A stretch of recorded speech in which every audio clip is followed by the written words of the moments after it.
اعوذ باللہ من الشیطان اللعین الرجیم بسم اللہ الرحمن الرحیم الحمد للہ رب العالمین والصلاة والسلام علی سید الانبیاء والمرسلین وجد الحسن والحسین ابی القاسم محمد وآلہ الطیبین الطاہرین المعصومین المنتجبین اما بعد فقد قال اللہ تعالی فی کتابہ مبین بسم اللہ الرحمن الرحیم کنتم خیر امت اخرجت للناس تامرون بالمعروف وتنہون عن المنکر وتؤمنون باللہ. صلوات.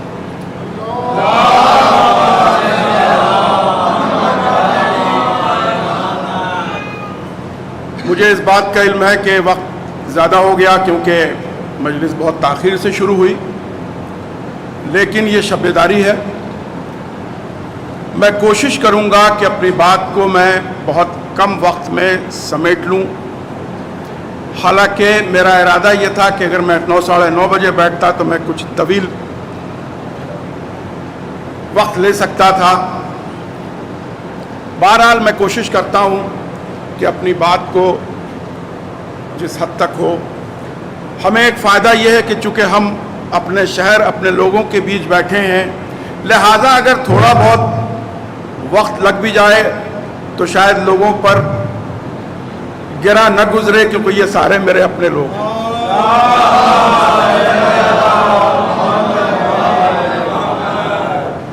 دیکھیے، آج کا دور جن الفا کا دور ہے. اب جن زی سے بھی بات آگے بڑھ گئی ہے، جن الفا ہو گیا ہے. یعنی ابھی چند دن پہلے جو جن زی تھا وہ بڑھ کے جن الفا ہو گیا. دنیا کتنی تیزی میں بدل رہی ہے، اور جو یہ دور ہے انفارمیشن کا، انفارمیشن ٹیکنالوجی کا، آرٹیفیشل انٹیلیجنس کا، یہ جو جنریشن ہے ہمارا، یہ محض سنی سنائی باتوں پر اکتفا کرنے کو تیار نہیں.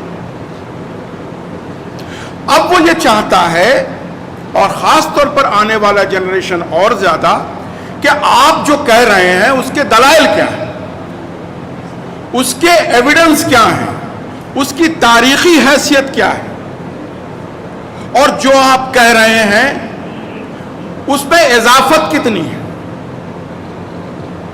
لہٰذا آپ نے دیکھا ہوگا کہ سوشل میڈیا پر کئی سوالات اٹھائے جاتے ہیں. میں نے تو یہاں تک دیکھا کہ کچھ لوگ، دیکھیے، سوال کرنا انسان کا حق ہے، چاہے سوال شرارت بھرا ہی کیوں نہ ہو، لیکن وہ اس کا حق ہے کہ وہ سوال پوچھے. جو راہ حق پر ہیں ان کو یہ چاہیے کہ ان سوالوں کا بھی جواب دیا جائے. مولا علی کے دور میں بھی بہت ہی محمل اور مزمل سوالات کیے جاتے تھے، لیکن ان سب کا جواب وہ دیتے تھے سامنے والے کی جو ذہانت ہے اس کو دیکھتے ہوئے. لہذا سوال اٹھیں گے. کربلا پر سوال اٹھ رہے ہیں کہ کربلا کی ایک تاریخی حیثیت کیا ہے، اس کی شرعی حیثیت کیا ہے. جو آپ اس سے بیان کرتے ہیں، کیا تاریخی دلائل میں وہ قصے پرکھے جا سکتے ہیں؟ آپ جو کہہ رہے ہیں وہ کس حد تک صحیح ہے، کس حد تک صداقت ہے؟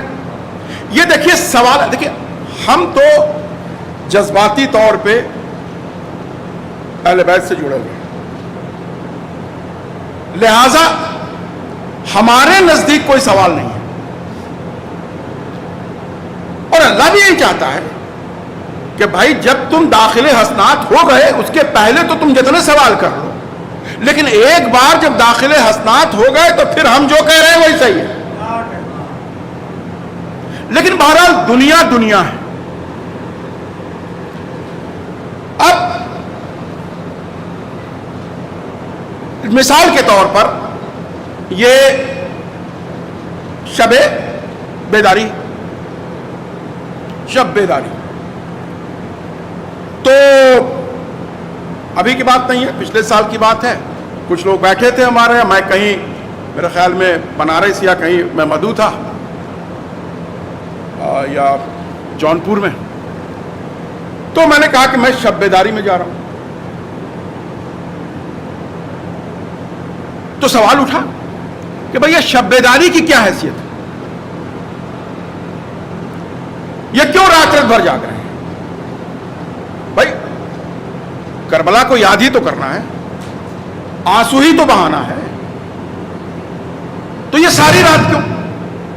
ایک طوالت ہے، جو آ رہا ہے اس کو بھی پریشانی ہے، رات میں وہ جائے گا کیسے؟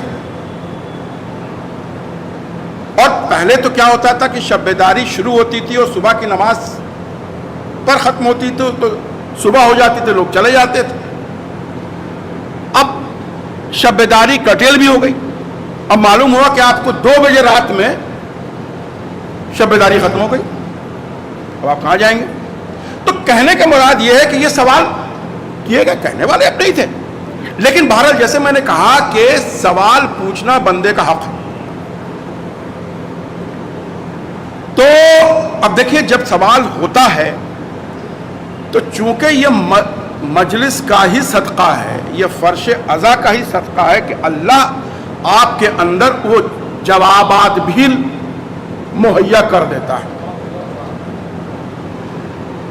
کیونکہ ظاہر ہے ماننے والے مولا علی کے ہیں، تو جیسے ان کے سامنے سوالات کیے جاتے تھے وہ جواب دیتے تھے، ہمارے سامنے بھی بہت سارے سوالات ہوتے ہیں جس کی کوئی حیثیت نہیں ہوتی ہے، لیکن سامنے والے کو جواب دینا ہے۔ تو میں نے اور جب وہ بات ہو رہی تھی اتفاقاً دیکھی، حالانکہ نہ میں عربی داں ہوں اور مجھے عربی کے تلفظ بھی میں کہاں تک صحیح ہوں مجھے پتہ نہیں، تو میں نے کہا کہ بھائی دیکھیے شب بیداری، ہاں اس پہ ایک صاحب تھے جو اہل سنت بھی تھے، انہوں نے صاحب قرآن سے ثابت کیجئے، تو ہم نے کہا کہ بھائی دیکھیے اللہ نے قرآن میں شب بیداری کا بہت واضح ذکر کیا ہے، تو انہوں نے کہا ہم کہ اللہ کا حکم ہے۔ اب دیکھیے کہاں شب بیداری کہاں سے آتی ہے؟ لوگ کہتے ہیں قرآن سے ثابت کریے نا، تو ہم قرآن بتا رہے ہیں کہ چونکہ اس لیے ہم کہہ رہے ہیں کہ آپ شب بیداری میں بیٹھے ہیں، رات بھر جگیں گے، تو آپ کو پتہ بھی ہونا چاہیے کہ یہ ایسے ہی نہیں بیٹھے ہیں، یہ اللہ کا حکم ہے۔ جذبات اپنی جگہ، مولانا بیٹھے ہیں سورہ مزمل، آج ہم لوگ وہاں بیٹھے تھے اور اس کی ایک کسی نے پوچھا تو ہلکی سی بات اس گڑی ہم نے کہی تھی، سورہ مزمل۔ دیکھیے مزمل، اللہ اپنے حبیب کو جب پیار سے بات کرتا ہے تو ایسے کرتا ہے، اور جب پیار سے بات کی جاتی ہے تو جو حکم ہوتا ہے وہ یہ ہوتا ہے کہ اللہ کو وہ بات پسند ہے۔ یا ایھا المزمل، اے میرے مزمل، قمی اللیل، رات بھر کی شب بیداری کرو، الا قلیلا، تھوڑا سا چھوڑ دینا۔ یہ کیا ہے؟ یہ قرآن ہے، یہ کوئی روایت نہیں۔ اللہ اپنی پسندیدہ بات اپنے پسندیدہ حبیب سے کہہ رہا ہے کہ اے میرے حبیب آپ شب بیداری کریں الا قلیلا، اس رات کو تھوڑا سا حصہ چھوڑ دیں۔ تو دیکھیے سورہ مزمل میں ایک بات تو اللہ یہ کہہ رہا ہے کہ ساری رات کے تھوڑے سے حصہ چھوڑ کے شب بیداری کرے، کیونکہ وہ اللہ کا پسندیدہ امر ہے۔ اسی کی اگلی جو آیت ہے. اب یہ تو ہوا پوری رات کا. اب اللہ کہہ رہا ہے نصف ہو, آدھی رات. اب انقص من القلیلہ, اے میرے رسول کبھی پوری رات کیا کیجئے نا, کبھی آدھی رات کی بھی کیا کیجئے. من ہو قلیلہ, اس میں بھی تھوڑا سا چھوڑ دیجیے. ہم نے کہا کہ اللہ نے بہت واضح طور پر قرآن میں دو شب قدر کی, دو شب بیداری کی بات کی, ایک پوری رات اور ایک آدھی رات. اور یہ سورہ مزمل ہے. میں اپنے بچوں کے لیے یہ بات اس لیے بول رہا تھا کہ دیکھیے جب آپ سے کوئی سوال کرے کہ اس شب بیداری کی شرعی حیثیت کیا ہے تو سورہ مزمل سنا دیجئے گا. اللہ کا مطالبہ کس سے ہے؟ نبی سے ہے, اور پیار سے کہہ رہا ہے اے میرے مزمل. اللہ کو یہ دونوں طرح کی شب بیداری بہت پسند ہے, چاہے ساری رات کی ہو چاہے آدھی رات کی ہو.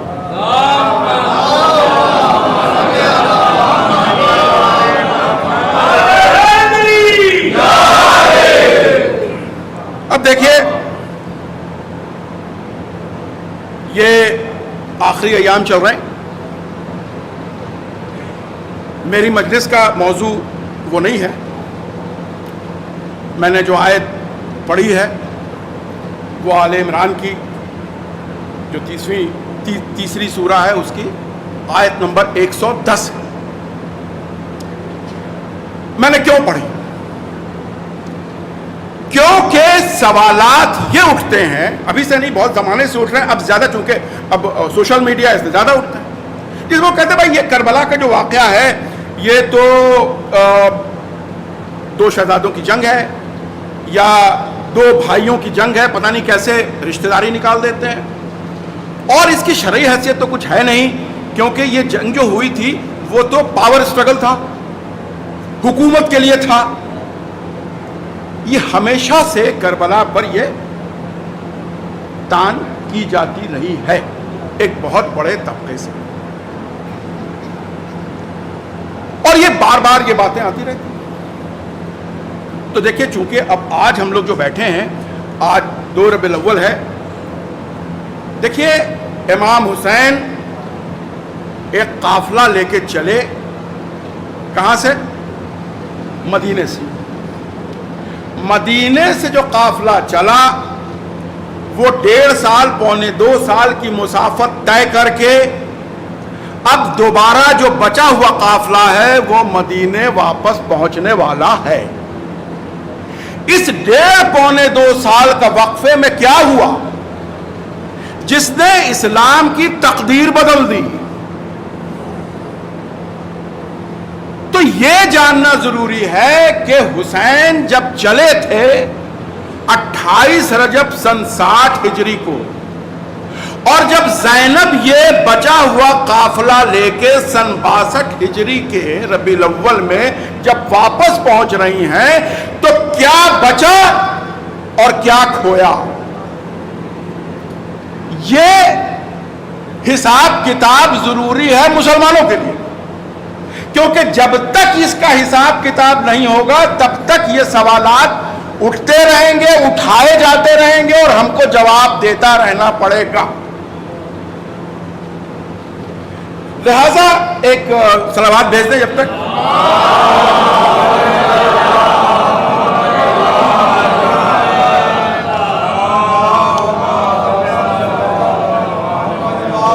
تو سب سے پہلا سوال یہ اٹھتا ہے کہ حسین یہ قافلہ لے کے چلے کیوں تھے؟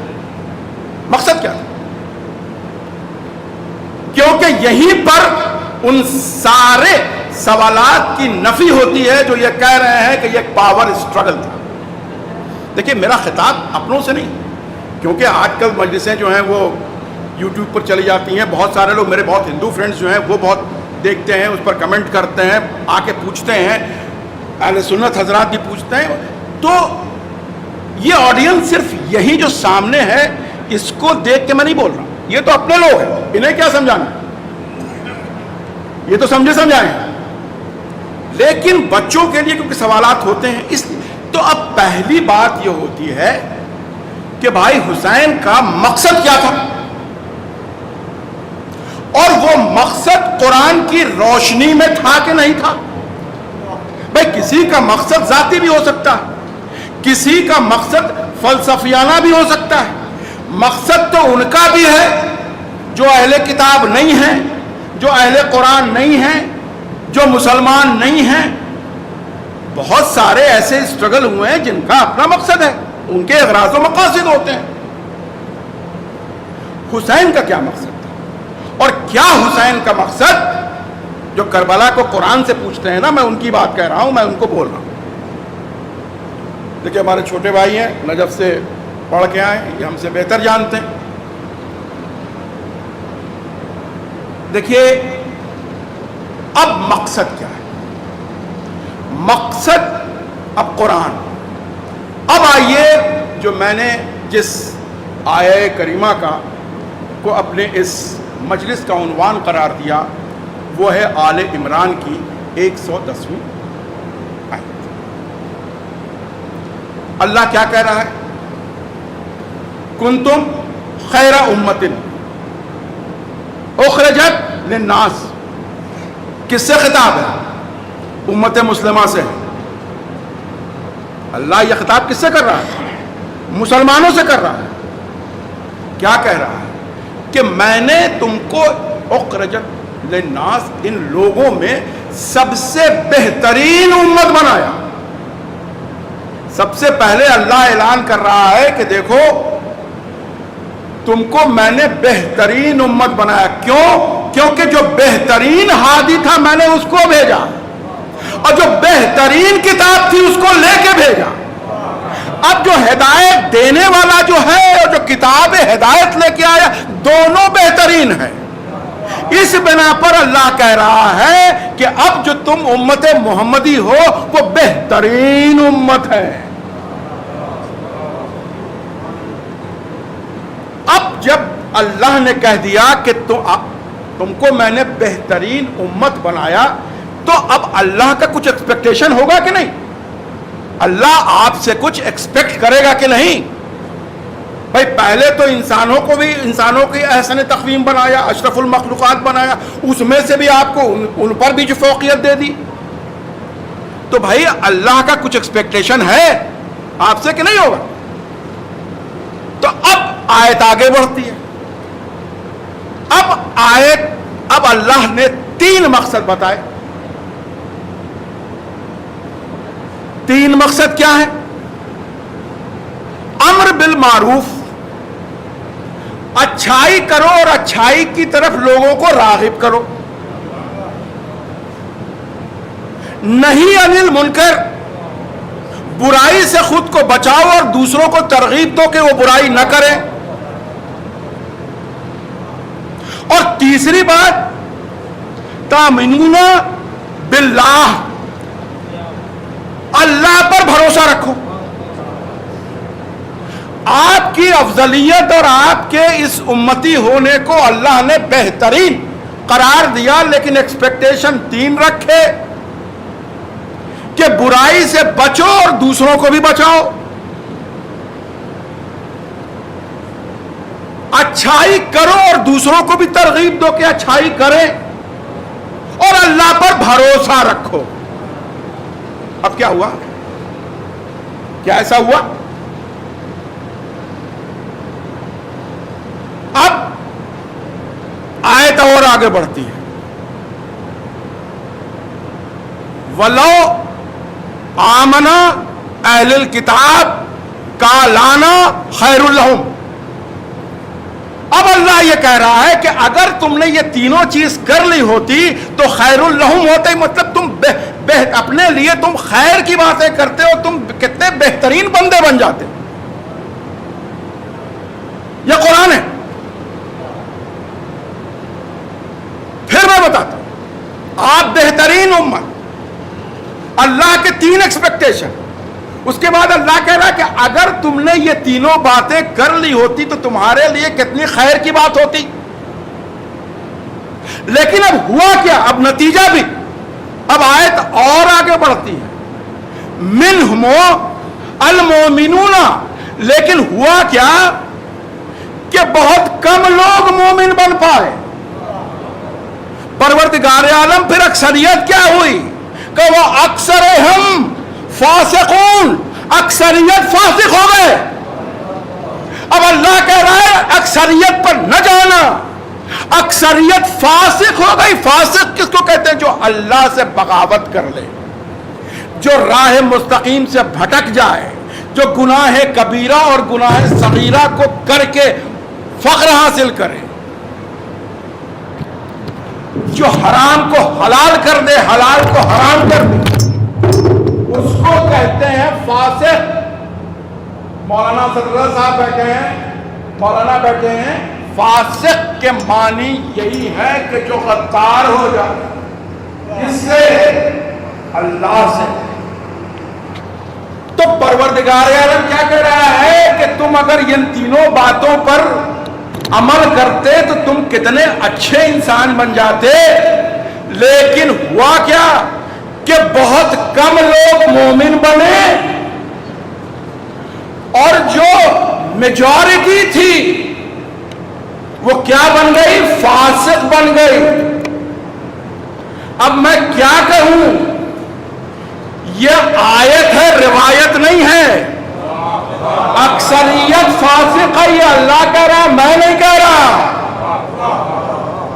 اور یہاں پر رک کے میں ایک بات کروں گا، کیوں نہ ہو. یہ سورہ کے نام کیا ہے؟ سورہ آل عمران. آل عمران کی مدح میں آئی. ارے جس قوم نے عمران کو ہی مومن نہیں بنایا، اللہ اس کو مومن کیسے کر ڈالے گا؟ یہ سارے میجورٹی جو ہیں یہ سب فاسق اس لیے ہیں کہ عمران کو نہیں مانتے، کہ عمران کے مومنیت کو نہیں مانتے. اللہ ان کو مومن کیسے بنا دے گا؟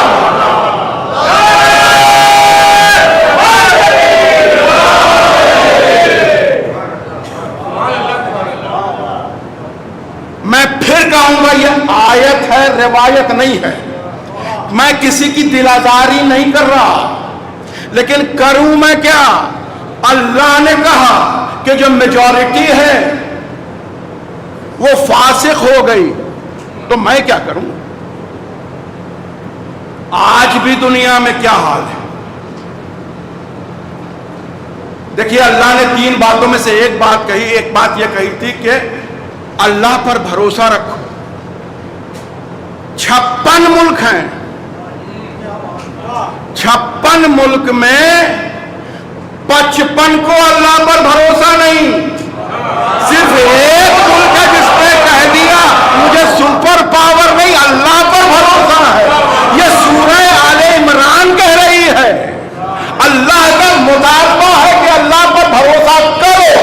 جو اللہ پر بھروسہ نہیں کرتے اللہ ان کو فاسق قرار دیتا ہے، چاہے وہ حکومت وقت ہو یا کوئی فرد ہو.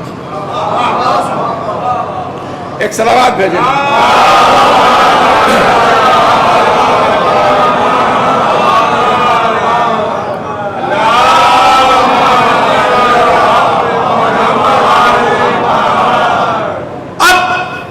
اب آپ یہ دیکھیں کہ مقصد تو سامنے آ گیا. اب حسین جب لے کے چلے ہیں 28 رجب سن 60 ہجری کو، تو حسین نے کیا کہا کہ ہم جو جا رہے ہیں وہ اپنے جد کی امت کے اصلاح کے لیے جا رہے ہیں، تاکہ وہ امر بالمعروف اور نہی عن المنکر کی طرف راغب ہو جائیں. جب قرآن کا اعلان ہے، قرآن کا مطالبہ ہے، تو حسین کریں گے کیا؟ ارے جب کوئی نہیں اٹھا تو آل عمران ہی تو اٹھے گا، کیونکہ آل عمران میں ہی تو قرآن یہ مطالبہ کر رہا ہے نا. تو آل عمران اٹھا اس مقصد کو لے کے. تو اب 28 صفر کو، اب میں اگلے 10 منٹ اپنے بچوں کے لیے، کیونکہ اب بات آتی ہے کہ اس واقعات کربلا کے پس منظر میں جو ہسٹوریکل فیکٹس ہیں کیا آپ کی باتوں کو تاریخ بھی سند دیتی ہے. اچھا دیکھیے ہوتا کیا ہے، میں بتاؤں کہ اگر یہ مسلمانوں کے ہاتھ میں چھوڑ دیا گیا ہوتا نا تاریخ لکھنا، اور حکومت کے ہاتھوں میں چھوڑ دیا گیا ہوتا تو کہیں کا کچھ کا کویا، لیکن ہے کیا کہ ایک بہت بڑی تعداد جو ہسٹری کی کتاب کی ہے وہ کرسچن آتھرز کی ہے، اور جنہوں جو کہ نہ ادھر کے ہیں نہ ادھر کے نیوٹرل ہیں۔ تو اب میں جو آپ کو بتانے جا رہا ہوں یہ مسلمانوں کی کتاب میں تو ہلکا پھلکا ہے، لیکن میں آپ کو بتا دوں آکسفورڈ کیمبرج پہ یہ سینکڑوں کی تعداد میں کتاب موجود ہے جو واقعات کربلا کی سند کو ہسٹوریکل فیکٹ، کیونکہ دیکھیں وہ بھی ہسٹری ایسے نہیں، وہ پڑھتے ہیں، وہ مینuscript پہ جاتے ہیں، وہ پورے ریسرچ ورک ہوتا ہے، تب جا کے وہ تاریخ کے پنوں میں وہ جگہ پاتے۔ تو اب جو میں بات کہنے جا رہا ہوں کہ چونکہ جو آج ہم لوگ بیٹھے ہیں وہ دور ہے جو سن 62 ہجری کا، کہ جب حسین کا یہ بچا کھچا قافلہ اب مدینے واپس چلا۔ تو مقصدیت تو پتہ چل گئی کہ مقصد کیا تھا۔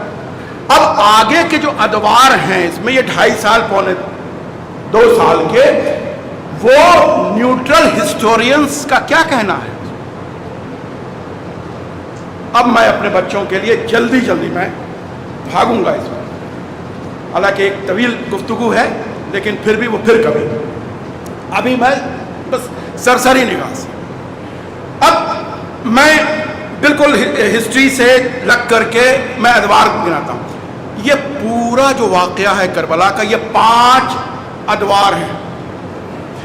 پہلا دور ہے جب حسین مدینے سے مکے گئے،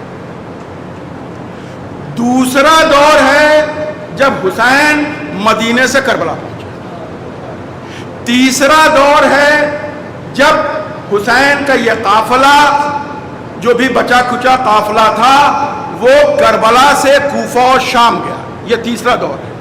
چوتھا دور وہ ہے جب رہائی ملی ہے اور شام سے کربلا آیا ہے، اور 5واں جو دور ہے وہ جس میں ابھی ہم لوگ بیٹھے ہیں، یہ ربیع الاول کا جو مہینہ ہے وہ دور ہے جو آخری دور ہے، وہ کربلا سے واپس مدینہ جا رہا ہے۔ اب میں جو بات کہہ رہا ہوں مستند ایویڈنس کے ساتھ میں کہہ رہا ہوں کہ اب جو میں بتا رہا ہوں 28 رجب کو حسین قافلہ لے کے مدینے سے مکہ کی طرف جا رہے ہیں، 4 شعبان کو وہ مکہ پہنچتے ہیں۔ مکہ میں قیام کو دیکھیں، یہ سب یہ ہسٹورینز بتا رہے ہیں کہاں رکے کیا رکے، یہ چھوٹی چھوٹی چیزیں ہیں، جاننا چاہیے بچوں کو۔ حسین رکے، کتنا دن رکے مکے میں، کہاں رکے، کیا کر رہے تھے؟ بھائی حجت خدا ہے نا، ایسی تھوڑی بیٹھا ہوگا۔ اب 4 شعبان کو وہ پہنچتے ہیں مکہ۔ مکہ میں حسین کا قیام ہے 4.5 مہینے کا، 4 اور 4.5 مہینے کا قیام ہے، سب لمبا وقفہ ہے۔ کہاں رکے؟ مکہ کے نزدیک حضرت عباس ابن عبد المطلب کا ایک گھر تھا۔ اب یہ سب ہسٹری ہے۔ اس مکان کو خالی کرایا گیا اور یہ پورا مخدرات عصمت اور امام حسین کے جو لوگ تھے وہ اس گھر میں مقیم ہوئے جو کہ خانہ کعبہ کے سے متصل تھا۔ یہ 4.5 مہینہ امام حسین ڈیلیگیشن سے مل رہے ہیں، لوگوں کو سمجھا رہے ہیں، لوگوں کو بتا رہے ہیں، لوگ پوچھ رہے ہیں کہ آپ وہاں سے کیوں آئے، کہاں جانا ہے، وہ اپنا مقصد بتا رہے ہیں۔ 4.5 اب کیا ہوا کہ ذی الحجہ کا موقع آتا ہے۔ اب حسین کو یہ پتا چلتا ہے کہ ان کے قتل کی تیاری خانہ کعبہ کے اندر طواف کے دوران کرنے کی کانسپریسی، حجت خدا ہے، اللہ یہ چاہتا ہے کہ اس کے گھر میں خون خرابہ نہ ہو۔ کیوں؟ بیت الحرم ہے۔ حسین اللہ کے نمائندے ہیں، اللہ کیا چاہتا ہے یہ حسین سے بہتر کون جانتا ہے؟ لہذا جب انہیں پتا چلا کہ یہاں خانہ کعبہ کے اندر حسین کو قتل کرنے کی سازشیں ہو رہی ہیں اور دوران طواف ان کو قتل کر دیا جائے گا، تو اب کعبے کی تحفظ کے لیے، اس کی صداقت اور اس کی پیورٹی ہے، اس کے تصدق کے لیے اب امام حسین حج کو عمرے میں بدل رہے ہیں۔ یہ آسان فیصلہ نہیں تھا، ہم یہ فیصلہ نہیں کر پائیں گے۔ جو آدمی وہاں جائے اور ایک دن کے بعد حج ہو، وہ کسی بھی حالات میں چھوڑ کے نہیں جائے گا۔ حسین ہمارے چھوٹے بھائی یہاں موجود ہیں، انہوں اسلام کی تاریخ پر نگاہ ہوگی، اسد رضا صاحب ہیں۔ ہمارے ائمہ میں سب سے زیادہ حج اور سب سے زیادہ پیادہ حج یعنی پیدل حج امام حسین نے کیا ہے۔ حسین کو کعبے سے بہت رغبت، 35 پیادہ حج امام حسین نے کیا ہے۔ پیدل حج آسان نہیں ہے کہ مدینے سے آپ مکہ آ جائیں، آج کی طرح روڈ تھوڑی تھی، پیدل چل کے۔ جو حسین کعبے سے اتنا رغبت رکھتے ہوں، جو 35 بار پیادہ حج کیے ہوں، اب کیا ستم ہوگا کہ حسین اس کو عمرے میں بدل رہے ہیں۔ اب ایک دوسرا دور شروع ہوتا ہے، جلدی میں چلوں گا۔ اب مدینے سے، مکے سے لے کے کربلا تک ہسٹری میں 14 مقام طلب کیے گئے۔ 14 مقامات ایسے ہیں جہاں حسین نے قیام کیا ہے، اور آنے والے وقت میں جو کربلا ہونے والی ہے اس کی معماری ہوئی ہے، اس کے سارے اصول مرتب کیے گئے ہیں۔ ایسے ہی نہیں، کربلا کوئی فلوک نہیں ہے۔ اب حسین چلتے ہیں، پہلا مقام آتا ہے صفات کا۔ صفات میں حسین رکتے ہیں، وہاں فرزدق ملتا ہے۔ کہاں سے آ رہا ہے؟ کوفے سے آ رہا ہے۔ اب حسین پوچھتے ہیں کہ کوفے کا حال کیا ہے؟ فرزدق امام حسین کا چاہنے والا ہے، مشہور پوئٹ ہے۔ وہ کیا کہتا ہے کہ مولا، کوفے کے لوگوں کا دل آپ کے ساتھ ہے لیکن تلوار آپ کے خلاف ہے۔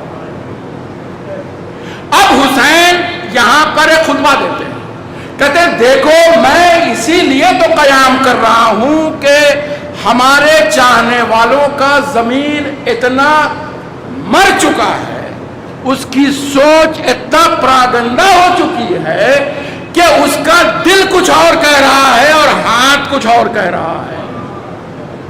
لہذا اب ہمارا کوفے کی طرف جانا اور ضروری ہو گیا۔ وہ روکنے کے لیے کریں تو فرزدق سے ملاقات کہاں ہوئی؟ صفات سے۔ اب اس کے بعد حسین کا دوسرا پڑاؤ آتا ہے، اس کو کہتے ہیں ذیت العرق۔ یہ بہت اہم مقام ہے۔ یہاں کیا ہوا؟ جعفر ابن عبداللہ جناب زینب کے شوہر، دیکھیے اون و محمد مدینے سے حسین کے ساتھ نہیں آئے تھے، ذیت العرق پر آ کے چونکہ اب انہیں پتا چل گیا تھا جناب عبداللہ کو کہ اب حسین کا مشن کیا ہے، جہاں شہادت ہے، تو اب وہ اپنے دونوں بچوں کو لے کے، اون و محمد کو لے کے کس مقام پر آئے؟ ذیت العرق۔ وہاں پر امام حسین سے وہ ملتے ہیں اور کہتے ہیں کہ میں بھی آپ کے ساتھ ہوں، یہ میرے 2 بچے ہیں، یہ بھی آپ کے ساتھ ہیں۔ حسین نے ان کو واپس کیا کہ تمہارے لیے یہ فدیہ کافی ہے، تمہارا مدینے میں جانا ضروری ہے۔ حسین کے چاہنے والے اگر سب قتل ہو جائیں گے تو حسینیت کو آگے کیسے بڑھائیں گے؟ لہذا جناب عبداللہ ابن جعفر طیار کو امام حسین نے ذیت العرق کے مقام سے واپس کیا ہے۔ اب کربلا بنائی جا رہی ہے۔ اب جو تیسرا مقام آتا ہے اس کو کہتے ہیں بیت الرومی، بلکہ بطن رومی ہے، کچھ اس کو بیت الرومی بطن رومی ہے۔ یہاں پر کیا ہوا؟ اب یہاں پر حسین ایک خط لکھتے ہیں. کس کو لکھتے ہیں؟ کوفہ والوں. کس کے ہاتھ سے بھیج رہے ہیں؟ قیس ابن مشر.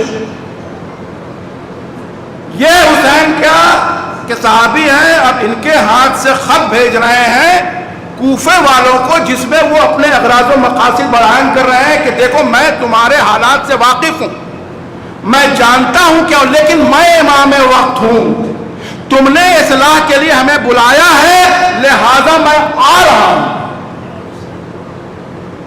یہ خط لکھ کے انہوں نے قیس بن مشر کو دیا اور روانہ کیا.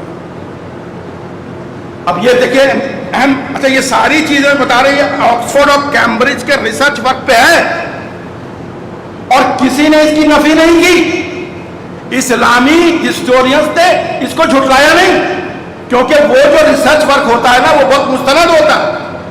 اب دیکھیے ایک ایک جو کربلا کی تاریخ کو جو لوگ جھٹلانے کی کوشش کرتے ہیں میں ان کے لیے بول رہا ہوں. اب چوتھا مقام آتا ہے ضرور. یہ مقام کیا تھا؟ یہاں پر زہیر قین کا بھی خیمہ وہیں پر لگا ہوا، امام حسین کا خیمہ بھی وہیں لگا ہوا. اب ہم سنتے تو آ رہے ہیں کہ زہیر قین کو امام حسین نے بلایا، لیکن مقام کون تھا؟ مقام ضرور تھا، جہاں پہ اب زہیر قین کو امام حسین نے بلایا، ان کو اپنے مقاصد بتائے اور ان کو کچھ یاد دہانی کرائی.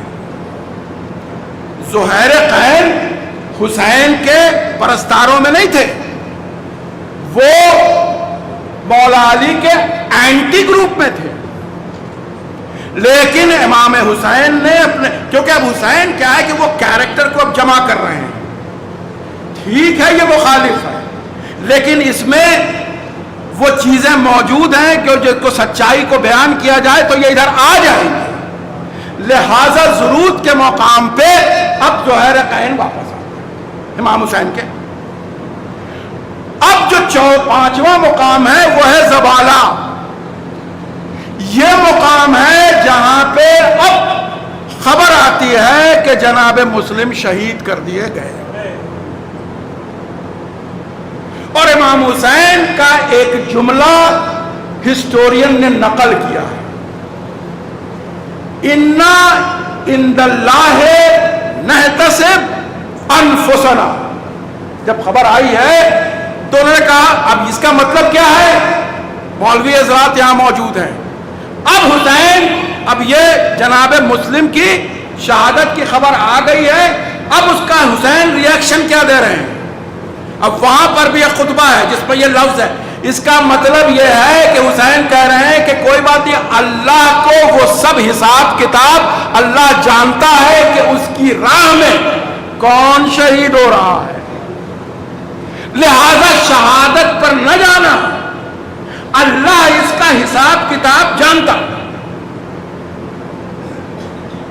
اب یہ پانچواں مقام یہاں پر جب جناب مسلم. اب چھٹا مقام آتا ہے جس کو کہتے ہیں بطن العقیق. یہاں پر جو اکرما ٹرائب ہے وہ لوگ آتے ہیں اور امام حسین کو منع کرتے ہیں جانے کے لیے. امام حسین کا ایک بہت ہی جلیل القدر خطبہ ہے، میں بس کہتے ہوئے نکل رہا ہوں کہ یہاں پر حسین نے خطبہ دیا، یہاں پر بھی اپنے اغراض و مقاصد بتائے. یہ مقام ہے بطن العقیق. اب ساتواں مقام ہے جس کو کہتے ہیں سراق. اب سراق وہ مقام ہے جب امام حسین اپنے خانوادے کو کہہ رہے ہیں کہ دیکھو اب فرات یہاں سے بہت دور ہے، یہ سراق ہے، اس کے بعد راستے میں پانی نہیں ملے گا، لہذا اب اپنا پانی کا اسٹاک یہاں بھر لیا جائے. یہ مقام کیا ہے؟ مقام سراق. یہ سب مقام ہم اس لیے بتا رہے ہیں کہ جب سوشل میڈیا پر کربلا کی تاریخی حیثیت پر سوال کیا جاتا ہے تو میرے پاس دلائل موجود ہیں کہ حسین کس کس طرح سے کربلا میں پہنچے ہیں اور کہاں کہاں کیا واقعہ ہوا ہے۔ اب سرات میں پانی بھر لیا گیا، اب اگلا مقام آتا ہے شرف۔ یہاں پر پتا چلا، وہاں کے لوگوں نے بتایا کہ صاحب یہ یزید کی فوج آپ پر یہاں پر حملہ کرنے والی۔ اب حسین کو تو جانا ہے کربلا، حسین نے کہا شہادت تو ہے لیکن جگہ کا تعین ہم کریں گے، تم نہیں کرو گے۔ لہذا ان کے آنے سے پہلے امام حسین نے مقام شرف پہ ایک پہاڑی تھی، پہاڑی کے پیچھے لے کے گئے اور یہاں پر جنگ کو ٹالا حسین۔ اب اگلا مقام آتا ہے زحاسم۔ یہاں پر ہر 1000 فوج لے کے اب امام حسین کے مقابل آ گئے، لیکن جیسا کہ میں سراق آخری مقام تھا جہاں پانی کا سرچشمہ موجود تھا۔ اب یہ جو فوج ان کی آ رہی ہے کوفہ سے، اس کے پاس پانی نہیں ہے اور وہ بیچ ڈیزرٹ میں ہے، پانی وہاں سے بہت دور ہے سرات کے موقع، اور آگے فرات بہت دور ہے۔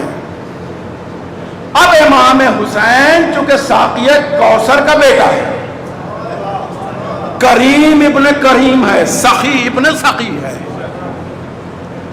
اب آنے والے کو دیکھا کہ یہ سب پیاسے ہیں، یہ جانتے ہوئے بھی کہ اب فرات یہاں سے بہت دور ہے، اب یہ اگر پانی ختم ہو جائے گا تو راستے میں پانی نہیں ہے۔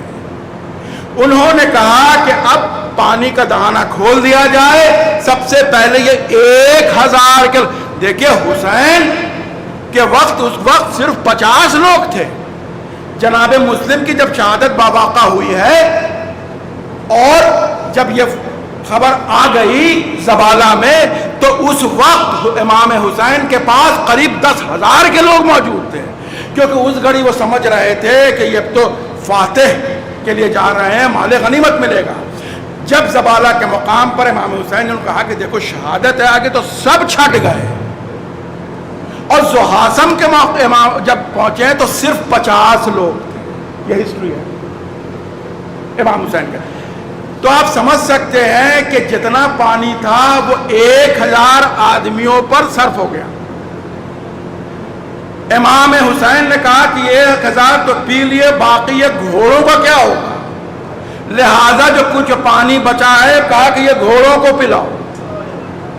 سخی ابن سخی، پیاسا چاہے گھوڑا ہو یا آدمی ہو، رسول نے بہت پہلا قانون جو بنایا تھا، میں نے کسی مجلس میں پڑھا تھا کہ وہ پہلا قانون یہ تھا کہ اس وقت عرب میں جس کے پاس پانی کے کنویں زیادہ ہوتے تھے وہ اتنا ہی امیر ہوتا تھا۔ جو پہلا رسول نے عوامی قانون بنایا، انہوں نے یہ کہا کہ اب وہ مالک نہیں ہوگا جس کے پاس کنواں ہے، بلکہ مالک اس کنویں کا وہ ہوگا جو پیاسا ہے۔ اور تشریح آگے بڑھ کے پیاسا چاہے جانور ہو یا انسان ہو، پہلا حق اس پر۔ تو اب حسین رسول کی منیت بن کے آ رہے ہیں نا، تو انہوں نے گھوڑوں کو بھی پانی پلا دیا۔ اب حسین کے پاس زحاسم کے بعد پانی نہیں ہے۔ اب اگلا جو مقام آتا ہے وہ ہے، جو یہ مقام اس لیے امپورٹنٹ ہے کہ اب امام حسین کربلا کے نزدیک پہنچ رہے ہیں، وہاں پر ان کا ایک بہت اہم خطبہ ہے جس میں وہ پھر وہ سارے حمد و ثنا پروردگار عالم ہے اور پھر اپنے مقاصد ہیں اور سب کچھ بتا رہے ہیں کس لیے ہم جا رہے ہیں، کیا ہے۔ اور یہ جو مقام ہے وہ مقام بیضہ ہے۔ مقام بیضہ پر ان کا ایک خطبہ ہے جو کہ آکسفورڈ اور کیمبرج کے ہسٹری میں موجود ہے۔ اب اس کے بعد اب حسین وہاں سے آگے بڑھتے ہیں، ایک بہت اہم مقام، عزیب الحجنات، یہ وہ مقام ہے جہاں ترمہ ابن عدی 20,000 کا لشکر لے کے حسین کے پاس آتا ہے، کہتا ہے حضور یہ 20,000 گھوڑے سوار موجود ہیں، یہ آپ کے ساتھ چلنے کو تیار ہیں۔ اب حسین کا ترمہ ابن عدی سے مکالمہ چل رہا ہے اور حسین ان کو سمجھا رہے ہیں، دیکھو اگر مجھے فوج لے کے ہی آنا ہوتا تو میں مدینہ سے بھی لے کے آ سکتا تھا، میں زبالہ میں واپس نہیں کرتا، لیکن تو چونکہ میرے جد کی امت کا ضمیر اتنا مر چکا ہے کہ وہ اب کنونشنل وار سے اٹھنے والا نہیں ہے، وہ ضمیر جاگنے والا نہیں ہے جو کنونشنل وار ہے، اب اس کے لیے جھٹکا چاہیے، اب وہ جھٹکا تبھی ہوگا جب میرا سر کٹے گا، لہذا تم یہ فوج واپس لے کے جو کہتے ہیں نا کہ جو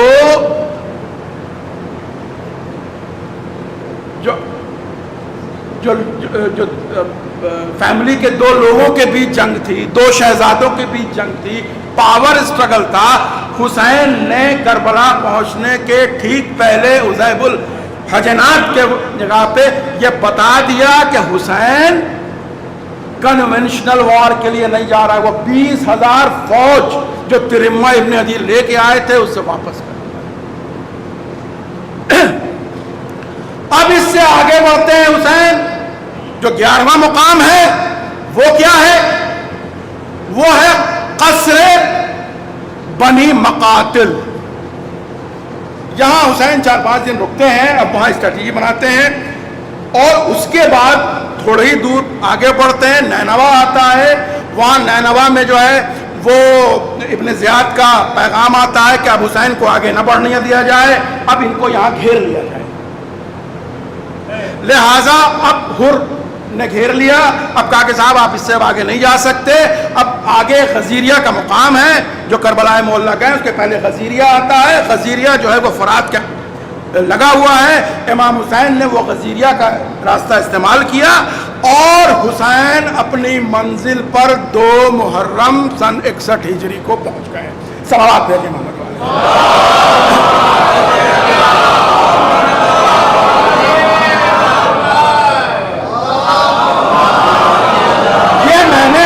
تاریخ کے اوراق سے بتایا ہے، وہ اس لیے بھی بتایا ہے کہ چونکہ یہ ریکارڈ ہو رہی ہے، یہ دور دور تک جائے گی تو مستند ہو۔ اب جلدی جلدی 2 محرم کو آئے، 3 محرم 4 محرم کو پانی بند ہوتا ہے اور شب عاشور کا منظر آپ کو پتا ہے، روزے عاشور کا منظر آپ کو پتا ہے۔ میرا آج مقصد جو ہے حسین کا جو یہ 5 ادوار ہے مجھے اسے پورا کرنا ہے۔ 11 تاریخ کو حسین کا یہ لٹا ہوا قافلہ، بے مقنع و چادر، اسیر، ان سب کو 11 محرم کو قیدی بنا کے اب یہ 12 محرم کو کہاں پہنچ رہے ہیں؟ کوفہ میں۔ 11 محرم کو صبح چل کے 12 کی شام میں کوفہ پہنچتے ہیں۔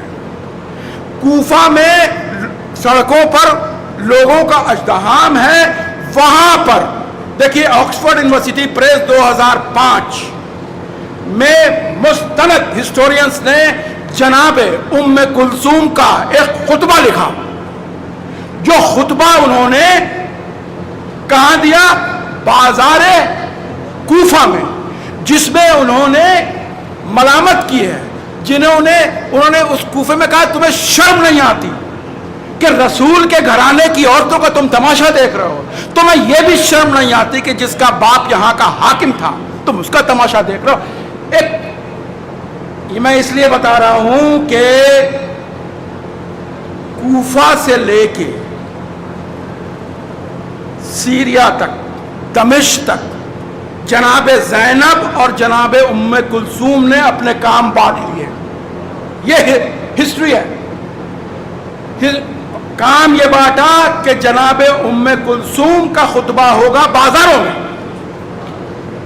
اور جناب زینب کا خطبہ ہوگا دربار میں۔ یہ جو آکسفورڈ یونیورسٹی پریس کی میں بات کر رہا ہوں، جناب ام کلثوم کا ایک خطبہ جو کوفہ کے بازار میں دیا اور ایک خطبہ جو دمشق کے بازار میں دیا، اور جناب زینب کا ایک خطبہ جو دربار میں کوفہ کے دیا اور ایک خطبہ جو دربار میں یزید کے دیا، یہ چار خطبہ مستند ہسٹورینز نے یہ کہا ہے کہ دنیا کا یہ چار خطبہ ابھی تک کے بہترین 5 خطبوں میں یہ 4 خطبے ہیں، جس میں 2 خطبہ ام کلثوم کا ہے اور 2 خطبہ جناب زینب کا ہے۔ اب 12 تاریخ کو یہاں پہنچتے ہیں، 19 تاریخ کو اب یہ قافلہ کوفے سے چلتا ہے اور 2 یا 3 سفر کو یہ کہاں پہنچتا ہے؟ شام۔ اب شام پہنچتا ہے، شام کا قصہ آپ کو پتا ہے، مجھے ادوار گنانے ہیں۔ اب اس کے بعد ان لوگوں کو قید کیا جاتا ہے، قید قریب 1 سال ہو جاتا ہے۔ جناب سکینہ کی شہادت واقع ہوتی ہے اور جناب سکینہ کی شہادت کے 10 روز کے اندر ہی یزید کو یہ سمجھ میں آ جاتا ہے کہ اب ان کو قیدی بنا کے رکھنا اس کی حکومت کے لیے موضوع نہیں ہے، لہٰذا اس نے رہائی کا حکم دیا۔ میں اکثر کہا کرتا ہوں یہ پہلا اور آخری ایسا قیدی تھا کہ آج تک دنیا میں کیا ہوتا ہے کہ جس کی رہائی ہوتی ہے حکومت کنڈیشن لگاتی ہے کہ آپ کو ان کنڈیشنز پہ چھوڑا جاتا ہے۔ یہ پہلا اور آخری واقعہ ہے جہاں قیدی بتا رہا ہے مجھے کنڈیشن یہ ہے، جب تک نہیں دو گے مجھے رہائی نہیں چاہیے۔ یہ پہلا اور آخری قیدی ہے جو اپنا کنڈیشن بتا رہا ہے کہ مجھے ایک مکان خالی کرو، مجھے یہاں اپنے وارثوں کو رونا ہے، جتنا تم نے لوٹ کا سامان کیا ہے وہ واپس کرو۔ اب جو ہم جائیں گے وہ محمل بھی ہوگی اور پھر وہ ساری ردائیں بھی ہوں گی، سب کچھ ہوگا، راستہ میرا کربلا کی طرف سے ہوگا۔ یہ کنڈیشنز ہیں۔ آپ نے دنیا میں کبھی سنا کہ کسی قیدی نے کنڈیشنز بھی ہوں؟ یہ زینب کا عزم تھا۔ اب وہاں سے یہ قافلہ چلتا ہے اور یہ قافلہ 20 سفر سن 62 ہجری کو یہ کربلا معلّہ پہنچتا ہے اور کربلا معلّہ میں یہ 3-4 دن رکتا ہے، کچھ کتاب میں 2-3 دن ہے، کسی میں 3-4 دن ہے۔ بہرحال اب وہاں سے یہ قافلہ چلا اور آج ہی کے کچھ ایام ہوں گے جب یہ قافلہ مدینے کی طرف آیا، زینب نے یہ فیصلہ کیا کہ اب ہم شارٹیسٹ روٹ سے جائیں گے، اب انہیں جلدی پہنچنا ہے۔ کہاں؟ مدینہ۔ اب یہ قافلہ مدینہ پہنچنے والا ہے۔ اب یہ ایام آ گئے۔ اب جناب زینب نے حکم دیا بشیر کو کہ دیکھو شہر میں اندر جانے کے پہلے میں خیمہ زن کروں گی، پہلے جا کے خبر کرو سبوں کو کہ حسین کا لوٹا ہوا قافلہ، یہ مدبر ہیں جناب زینب، ایسے ہی چلی جاتی تو پتہ کیسے چلتا۔ اب سارا مدینہ جب اکٹھا ہو گیا، اب حسین کا یہ قافلہ اب مدینے میں انٹر کر رہا ہے، اور جو پہلا خطبہ ہے اندر آنے کے بعد سارے کچھ کے بعد اب زینب نے یہ کہا کہ زینب فاتح ہو کے لوٹی ہے، زینب اب اسیر نہیں ہے، زینب فاتح ہے۔ کہاں کی؟ کوفہ و شام کی۔ اس نے حسین کو کھویا، حسینیت بچا لی، اسی ذیل میں اسلام بچ گیا۔ اب زینب اب مدینے میں پہنچ رہی ہیں۔ اب حسین کا یہ لٹا ہوا قافلہ سب سے پہلے وہ رسول کی قبر پہ آتا ہے۔ جناب زینب نے امام حسین کا وہ کرتا نکالا جو خون سے بھرا تار تار تھا، وہ کرتا رسول کی قبر پر ڈال دیا اور زینب قبر رسول سے لپٹ گئی۔ نانا تیرا نواسا مار دیا گیا، نانا میں اس کے خون بھرے کرتے کو لے آئی، لیکن نانا میں نے حسینیت بچا لی، میں نے تیرا دین بچا لیا۔ حسین نے سارا گھر لٹا دیا، زینب کی رضا چھنی، تمام اسیر ہو کے گئے، لیکن زینب نے تیری امت پر بد دعا نہیں کی، تیرا اسلام بچا لیا۔ اب یہ زینب اور یہ لٹا ہوا قافلہ جب اپنی سنانی سنا چکی، اب زینب جو بھی لوگ گئے ہیں مدینہ وہ جانتے ہیں کہ قبر رسول سے متصل ہی ہے جنت البقیع۔ اب زینب اب دل تام کے بیٹھی، اب زینب جا رہی ہے اپنی اماں کی قبر پر۔ وہاں جو پہنچی تو مقاتل میں ہے، ساری عورتوں نے اپنے آپ کو قبر زہرا پہ گرا دیا۔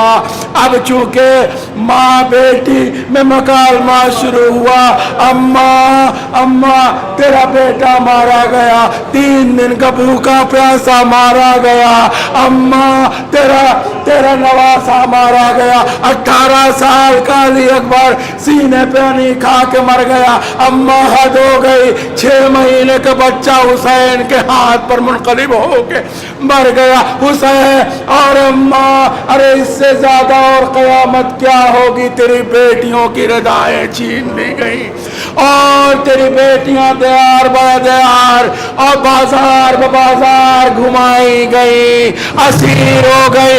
اماں ارے میں خاکاش تجھے دکھا سکتی کہ میرے بازوؤں پر رسی کے نشان ہے، اماں وہ تیری 6 مہینے کی وہ تیری 4 سال کی نواسی وہ شام کے قید خانے میں گھٹ کے مر گئی۔ اب تزلزل ہوا جناب زہرا کی قبر میں تزلزل ہوا، عجب نہیں کہ آواز زہرا آئی ہوگی، بیٹا میں تو ہر وقت تیرے ساتھ تھی، جب حسین نے مدینہ چھوڑا، زہرا نے بقیع چھوڑی، ارے میں اس وقت بھی موجود تھی جب میرے بیٹے کا سر قلم کیا جا رہا تھا۔ مجھے آج بھی وہ ہیبت ناک لمحہ یاد ہے جب تیرے سروں سے ردائیں چھنی، ارے تیری ماں ہر جگہ موجود تھی لیکن اللہ کی رضا پہ راضی تھی اور اسی لیے اس کی رضا پہ آج بھی راضی ہے۔